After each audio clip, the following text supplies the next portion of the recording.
एक दफा का जिक्र है कि एक गांव में ज़ैनब नाम की एक छोटी बच्ची रहती थी। ज़ैनब की दिलचस्पी हमेशा नई चीज़ों को खोजने में होती थी और उसके दादा जान की कहानियां उसे बहुत पसंद थीं। इसके दादा जान हमेशा उसे जादुई कहानियां सुनाते और अपने बचपन के दिलचस्प वाक़यात सुनाते थे। एक दिन ज़ैनब अपने दादा जान के पुराने कमरे में खेल रही थी।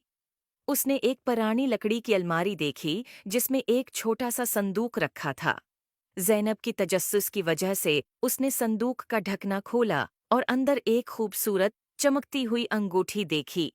ये अंगूठी किसी आम अंगूठी से मुख्तलिफ थी। इस पर खूबसूरत डायमंड लगा हुआ था। ज़ैनब ने अंगूठी को उठाकर अपने दादा जान के पास ले गई और उनसे पूछा, दादा जान, ये क्या है?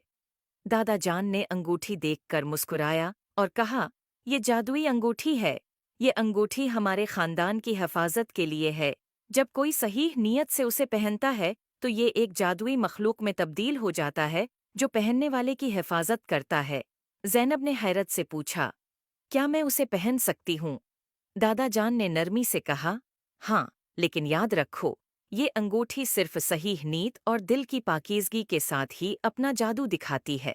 ज़ैनब ने अंगूठी पहनी और अचानक एक नर्म रोशनी के साथ अंगूठी एक छोटी प्यारे मॉन्स्टर में तब्दील हो गई। ये जिन सब्ज रंग का था और उसकी आंखें चमक रही थीं। वो दोस्ताना अंदाज में ज़ैनब की तरफ देखने लगा। जिन और ज़ैनब बेहतरीन दोस्त बन गए। जिन हमेशा ज़ैनब की हिफाजत करता। ज़ैनब ने महसूस किया कि जिन न सिर्फ उसकी हिफाजत करता है बल्कि उसे जादुई जगहों पर भी ले जाता है। एक दिन जब ज़ैनब जंगल में खेल रही थी तो उसने देखा कि एक दरख्त के नीचे एक नन्ही सी बल्ली फंस गई है।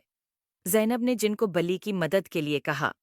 जिन ने अपनी जादुई ताकतों का इस्तेमाल किया और बल्ली को बचा लिया।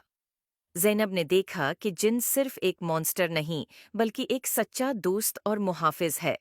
ये कहानी हमें ये सिखाती है कि हम जान सकें कि सच्ची दोस्ती और नेक नीति और दिल की पाकीज़गी की कितनी अहमियत है।